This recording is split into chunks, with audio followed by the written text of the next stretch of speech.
আৰু এই মুহূৰ্তত আহি পৰিছে অসম বাকী ৰাজ্যখনে কেইবাটাও গুৰুত্বপূৰ্ণ খবৰ। অসমৰ লাখ লাখ ধনী দুখীয়া পৰিয়ালৰ বাবে এটা ডাঙৰ খবৰ। অৰ্থাৎ অহা 10 তাৰিখে অৰুণোদয় আঁচনি 3.0 জৰিয়তে মহিলাসকলৰ বেংক একাউণ্টত সোমাব 3,000 টকা।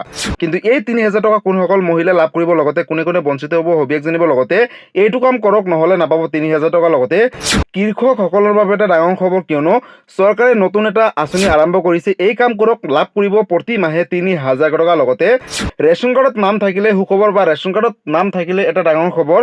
এইকেইটা কাম নকৰিলে বিনামূলীয়া চাউলৰ লগতে লাভ নকৰিব মিঠাতেল, চেনি, দাইল, নিমখ আৰু আধা কেজিকে চাহপাত।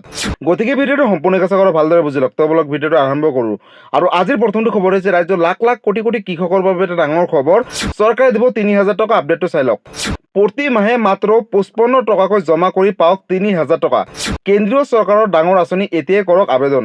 প্ৰতি মাহে 55 টকা জমা কৰি পাওক 3,000 টকা প্ৰতি মাহে। কেন্দ্ৰীয় চৰকাৰৰ ডাঙৰ আঁচনি ৰাজ্যৰ লাখ লাখ কোটি কোটি কৃষকৰ বাবে এটা ডাঙৰ সুখবৰ। এতিয়াই কৰক আবেদন। কিন্তু ক'ত কেনেকৈ আবেদন কৰিব, লগতে কি কি নথিপত্ৰৰ প্ৰয়োজন হ'ব, আগলৈ চাওক। ভৱিষ্যত সুৰক্ষিত কৰিবলৈ চৰকাৰৰ PM কিষাণ মান ধন যোজনা আৰম্ভ কৰিছে চৰকাৰে। আবেদনৰ বাবে নিৰ্ধাৰিত বয়স হৈছে 18 পৰা 40 বছৰলৈকে। লগতে বয়স অনুসৰি মাহে 55 পৰা 200 টকা পৰ্যন্ত প্ৰিমিয়াম কাটিব চৰকাৰে। আৰু আপুনি যিমান দিন সম পৰিমাণৰ ধন দিব কেন্দ্ৰীয় চৰকাৰক, আৰু 60 বছৰ পিছতে মাহে 3,000 টকা নিশ্চিত পেঞ্চন হিচাপে লাভ কৰি থাকিব। লগতে কৃষকৰ মৃত্যুৰ পৰিয়ালে পাব 50% পৰিয়াল পেঞ্চন বুলি ঘোষণা কৰিছে। লগতে নিকটতমী অৰ্থাৎ আপোনালোকৰ ওচৰ চুবুৰীয়া CSC চেণ্টাৰৰ সৈতে যোগাযোগ কৰক, আৰু আধাৰ, বেংক পাছবুক আৰু মাটিৰ নথিৰে বিনামূলীয়াকৈ পঞ্জীয়ন কৰিব পাৰিব। লগতে PM কিষাণৰ কিস্তিৰ পৰাই পোনপটীয়াকৈ কাটিব পাৰিব প্ৰিমিয়াম বুলি ঘোষণা কৰিছে চৰকাৰে। জেপৰ পৰা বেলেগকৈ পইচা দিয়াৰ কোনো প্ৰয়োজন নাই। গতিকে ৰাজ্যৰ লাখ লাখ কোটি কোটি কৃষকৰ বাবে এটা ডাঙৰ খবৰ। প্ৰতি মাহে আপোনালোকে 55 টকাকৈ জমা কৰক, আৰু যেতিয়া 60 বছৰ আপোনালোকৰ কমপ্লিট হ'ব, তেতিয়া কিন্তু আপোনালোকে লাভ কৰিব প্ৰতি মাহে 3,000 টকা। আৰু এই আঁচনিটোৰ নাম হৈছে PM কিষাণ মান ধন যোজনা আঁচনি। আৰু এইটো এটা কেন্দ্ৰীয় চৰকাৰৰ ডাঙৰ আঁচনি। ৰাজ্যৰ লাখ লাখ তথা দেশৰ কোটি কোটি কৃষকৰ বাবে এটা ডাঙৰ খবৰ। যদি আপোনালোকে নতুনকৈ আবেদন কৰিম বুলি ভাবিছে, তেনেহ'লে ওচৰ চুবুৰীয়া CSC চেণ্টাৰ বা কম্পিউটাৰ দোকানত গৈ অনলাইনৰ মাধ্যমত আবেদন কৰিব পাৰিব। আৰু ইতিমধ্যে চৰকাৰে নতুনকৈ পৰ্টেল মুকলি কৰিছে আবেদনৰ বাবে। যিসকল যোগ্য কৃষক হয়, তেওঁলোকে যদি আবেদন কৰে, তেওঁলোকে PM কিষাণ যোজনাৰ টকা পায়। তাৰ পৰাই টকাটো কাটি যাব। আৰু যেতিয়া শেষত আপোনালোকৰ 60 বছৰ কমপ্লিট হ'ব, তেতিয়া প্ৰতি মাহে 3,000 টকাকৈ পেঞ্চন হিচাপে আপোনালোকৰ বেংক একাউণ্টত DBT যোগে কেন্দ্ৰীয় চৰকাৰে প্ৰেৰণ কৰিব। গতিকে ৰাজ্যৰ লাখ লাখ কোটি কোটি কৃষকৰ বাবে এইটো এটা ডাঙৰ আপডেট আছিলে। আৰু আজিৰ পৰৱৰ্তী খবৰটো হৈছে ৰাজ্যবাসীৰ বাবে আন এটা ডাঙৰ খবৰ। অৰুণোদয় আঁচনি 3.0 জৰিয়তে মহিলাসকলক দিব 3,000 টকা। কিন্তু এইকেইটা কাম কৰক, নহ'লে নাপাব 3,000 টকা। কিন্তু কি কাম কেনেকৈ কৰিব, আগলৈ চাওক। নতুন এটা আপডেট দিছে, পোনপ্ৰথমতে চাই লওক। মাজত মাত্ৰ এদিন দুদিন, আজিয়ে কৰক এই কাম, অন্যথা নাপাব অৰুণোদয় আঁচনিৰ ধন। ৰাজ্যৰ লাখ লাখ কোটি কোটি মহিলাৰ বাবে এটা ডাঙৰ ঘোষণা কৰিছে ৰাজ্য চৰকাৰে, কিয়নো 30 জনৰ ভিতৰত এই জৰুৰী কাম নকৰিলে অৰুণোদয় আঁচনি 3.0 পৰা বঞ্চিত হ'ব মহিলাসকলে। লগতে অৰুণোদয় আঁচনি 3.0 ধন 3,000 টকা নাপাব বুলি বেংকত ঘোষণা কৰিছে। লগতে কিন্তু কি এই জৰুৰী কাম, অৰ্থাৎ কি এই জৰুৰী কাম কেনেকৈ কৰিব, আগলৈ চাওক। ধন লাভ কৰিবলৈ বেংক একাউণ্টৰ সৈতে আধাৰ কাৰ্ড সংযোগ কৰাটো বাধ্যতামূলক কৰিছে চৰকাৰে। অৰুণোদয় আঁচনি ধন বিতৰণৰ আধাৰ ভিত্তিত ব্যৱস্থা বাধ্যতামূলক কৰিছে ইতিমধ্যে চৰকাৰে। বহু হিতাধিকাৰীসকলে বেংক একাউণ্টৰ সৈতে এতিয়াও সংযোগ কৰা নাই আধাৰ কাৰ্ড, আৰু যাৰ বাবে তেওঁলোকে টকাৰ পৰা বঞ্চিত হৈ থাকিব। আধাৰ সংযোগ নকৰিলে ভৱিষ্যতে ধন লাভৰ পৰা বঞ্চিত হ'ব হিতাধিকাৰীসকলে। 30 জনৰ ভিতৰত বেংক একাউণ্টৰ সৈতে আধাৰ সংযোগ সম্পূৰ্ণ কৰাৰ নিৰ্দেশ প্ৰশাসনৰ। সংযোগ প্ৰক্ৰিয়াত সমস্যা হ'লে পৌৰসভা বা BDO কাৰ্যালয়ত গৈ যোগাযোগ কৰি আপোনালোকৰ অসুবিধাখিনি ক'ব পাৰিব। অৰুণোদয় আঁচনি ধন নিৰবিচ্ছিন্নভাৱে পাই থাকিবলৈ বেংক একাউণ্টৰ সৈতে আধাৰ কাৰ্ড সংযোগ কৰিলেহে লাভ কৰি থাকিব আহিবলগীয়া সময়ত অৰুণোদয় আঁচনি 3.0 জৰিয়তে অহা 10 তাৰিখে 3,000 টকা পৰ্যন্ত।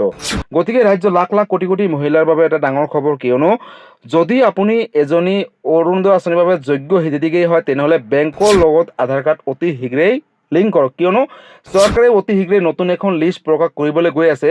আৰু তাতে বহু মহিলাৰ নাম কৰ্তন কৰিব, কিয়নো যিসকল মহিলাৰ নাম কৰ্তন কৰিব তেওঁলোকৰ হয়তো চৰকাৰী চাকৰি পাইছে, নহ'লে আৰ্থিকভাৱে উন্নতি হৈছে।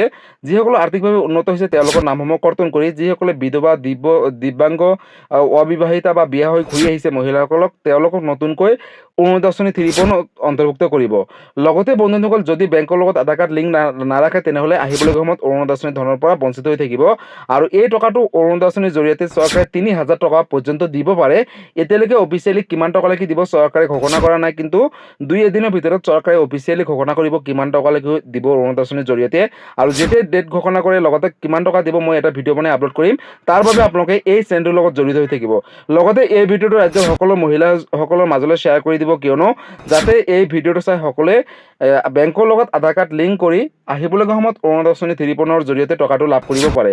লগতে চৰকাৰে অতি শীঘ্ৰেই অৰুণোদয় আঁচনিক লৈ নতুন এখন লিষ্ট প্ৰকাশ কৰিব। যিসকল মহিলাৰ নাম সেই লিষ্টখনত থাকিব সেইসকল মহিলাইহে টকা লাভ কৰিব। আৰু লিষ্টখনত আপোনালোকৰ নাম কেনেদৰে চাব, যেতিয়া লিষ্টখন প্ৰকাশ কৰে লগালগ মই এটা ভিডিঅ' বনাই আপলোড কৰিম। তাৰ বাবে আপোনালোকে হেল্পিং আছাম নিউজ চেনেলটোৰ লগত জড়িত হৈ থাকিব আৰু সবিশেষ অৰুণোদয় আঁচনিৰ পৰা আৰম্ভ কৰি সকলোখিনি আপডেটসমূহ পাই থাকিব। গতিকে এই ভিডিঅ'টো ৰাজ্যৰ সকলো মহিলাৰ মাজলৈ শ্বেয়াৰ কৰি দিব। আৰু আজিৰ পৰৱৰ্তী খবৰটো হৈছে ৰাজ্যবাসীৰ বাবে আন এটা ডাঙৰ খবৰ, কিয়নো ৰেচন কাৰ্ডত নাম থাকিলে এটা ডাঙৰ খবৰ। চৰকাৰে নতুন এটা নিয়ম আনিছে, অৰ্থাৎ নতুন নিয়মেৰে লাভ কৰিব ৰেচন কাৰ্ডৰ জৰিয়তে বিনামূলীয়াকৈ সামগ্ৰী আৰু চাউল। আপডেটটো চাই লওক। কাৰ কাৰ হাতৰ পৰা যাব ৰেচন কাৰ্ড? চৰকাৰৰ নতুন নিয়মে ৰাজ্যত জুৰি জোকাৰিছে। ৰেচন কাৰ্ডৰ হিতাধিকাৰীসকলৰ বাবে এটা বিগ ব্ৰেকিং নিউজ, কিয়নো চৰকাৰে এটা ডাঙৰ সিদ্ধান্ত গ্ৰহণ কৰিছে যে বাৰ্ষিক আয় 4 লাখ টকাতকৈ অধিক থকা লোকে নাপাব ৰেচন কাৰ্ড। 4চকীয়া বাহন থাকিলেও নাপাব এতিয়াৰে পৰা ৰাজ্যত ৰেচন কাৰ্ড। লগতে চৰকাৰী চাকৰি থকা পৰিয়ালে নাপাব ৰেচন কাৰ্ড, যদি পাইছিলে তেওঁলোকৰ নামসমূহ কৰ্তন কৰিব। ইনকাম টেক্স দিয়া পৰিয়ালেও নাপাব ৰেচন কাৰ্ড বুলি মাননীয় মুখ্যমন্ত্ৰী ডক্টৰ হিমন্ত বিশ্ব শৰ্মাই ঘোষণা কৰিলে। ৰেচন কাৰ্ডক লৈ পুনৰ ঘৰে ঘৰে চলিব জৰীপ। যিসকল অযোগ্য হ'ব তেওঁলোকৰ নাম কৰ্তন কৰিব। শীঘ্ৰেই এনে ৰেচন কাৰ্ড থকা লোকক স্বেচ্ছাই সমৰ্পণ কৰাৰ কাৰণে চৰকাৰে নিৰ্দেশ জাৰি কৰিছে। অন্যথা অযোগ্য বিবেচিত হ'লে কৰ্তন কৰিব বিভাগে। ৰেচন কাৰ্ডৰ হিতাধিকাৰীসকলৰ বাবে এটা বিগ ব্ৰেকিং নিউজ, কিয়নো আপোনালোকৰ ঘৰত যদি চৰকাৰী চাকৰি পাইছে আপোনালোকৰ নামসমূহ কৰ্তন কৰিব।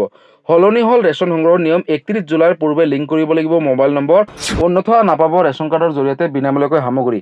ৰেচন কাৰ্ডৰ হিতাধিকাৰীসকলৰ বাবে এটা ডাঙৰ খবৰ ইতিমধ্যে চৰকাৰে গ্ৰহণ কৰিছে। সম্পূৰ্ণ নতুন নিয়মেৰে সংগ্ৰহ কৰিব লাগিব ৰেচন কাৰ্ডৰ জৰিয়তে বিনামূলীয়াকৈ সামগ্ৰী তথা চাউল। 31 জুলাইৰ পূৰ্বে ৰেচন কাৰ্ডৰ গৰাকীসকলে লিংক কৰিব লাগিব মোবাইল নম্বৰ, অন্যথা নাপাব ৰেচন কাৰ্ডৰ সামগ্ৰী বুলি ইতিমধ্যে ঘোষণা কৰিছে ৰাজ্য চৰকাৰে। লগতে আধাৰ কাৰ্ডৰ সৈতে ৰেচন কাৰ্ডত লিংক কৰিব লাগিব মোবাইল নম্বৰো বুলি ঘোষণা কৰিছে ইতিমধ্যে প্ৰশাসনে। ৰেচন আনিবলৈ যাওঁতে লগত নিব লাগিব লিংক থকা মোবাইল নম্বৰ। এতিয়াৰে পৰা 1 নম্বৰ হিতাধিকাৰীসকলে ই-পোষ্ট মেচিনত আঙুলি ছাপ, OTP অথবা মুখমণ্ডল ভিত্তিত প্ৰমাণীকৰণ কৰিব লাগিব। পূৰ্বৰ দৰে নহ'ব, নতুন নিয়মেৰে লাভ কৰিব।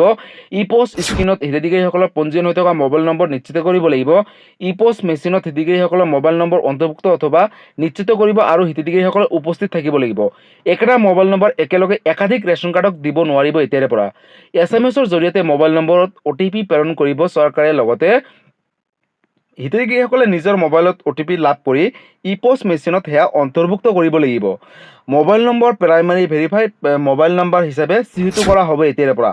লগতে 31 জুলাইৰ পূৰ্বে যদি প্ৰতিজন হিতাধিকাৰীসকলে নকৰে এই কাম, তেনেহ'লে তেওঁলোকৰ ৰেচন কাৰ্ডৰ পৰা নামসমূহ কৰ্তন কৰিব। গতিকে ৰাজ্যৰ লাখ লাখ ৰেচন কাৰ্ডৰ গৰাকীসকলৰ বাবেও এটা অত্যন্ত জৰুৰী খবৰ, কিয়নো বন্ধুসকল ইতিমধ্যে আপোনালোকে সকলোৱে গম পালে যে 31 জুলাইৰ পূৰ্বে যদি বেংকৰ লগত আধাৰ কাৰ্ড লিংক নাৰাখে বা মোবাইল নম্বৰ লিংক নাৰাখে আধাৰ কাৰ্ডৰ লগত, ৰেচন কাৰ্ডৰ লগত যদি মোবাইল নম্বৰ লিংক নাৰাখে, 31 জুলাইৰ পিছত যদি কৰে তেনেহ'লে নহ'ব, 31 জুলাইৰ পূৰ্বে কৰিব লাগিব।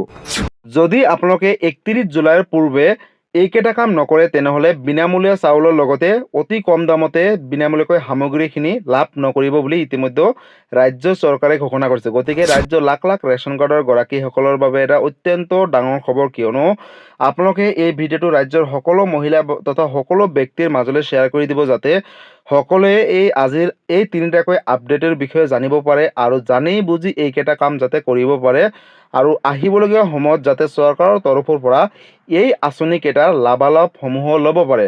আৰু এই ভিডিঅ'টো ৰাজ্যৰ সকলো ব্যক্তিৰ মাজলৈ তাৰ বাবে শ্বেয়াৰ কৰি দিব। লগতে এই আঁচনিকেইটাৰ বিষয়ে যদি কিবা সুধিবলগীয়া বা জানিবলগীয়া আছে আপোনালোকে মোক কমেণ্ট কৰি জনাব, মই নিশ্চয় ৰিপ্লাই দিবলৈ চেষ্টা কৰিম। গতিকে বন্ধুসকল আজি আছিলে এইটো এটা ইনফৰ্মেটিভ ভিডিঅ' আৰু গুৰুত্বপূৰ্ণ খবৰ। ভিডিঅ'টো চাই কেনেকুৱা পালে, যদি ভাল পালে চেনেলত নতুনকৈ আহিছে চেনেলটো ছাবস্ক্ৰাইব কৰিব, লাইক কৰিব। কিবা সুধিবলগীয়া বা জানিবলগীয়া আছে আপোনালোকে মোক কমেণ্ট কৰি জনাব, মই নিশ্চয় ৰিপ্লাই দিবলৈ চেষ্টা কৰিম। লগতে এই ভিডিঅ'টো ৰাজ্যৰ সকলোৰ মাজলৈ শ্বেয়াৰ কৰি দিব। ধন্যবাদ। জয় আই অসম।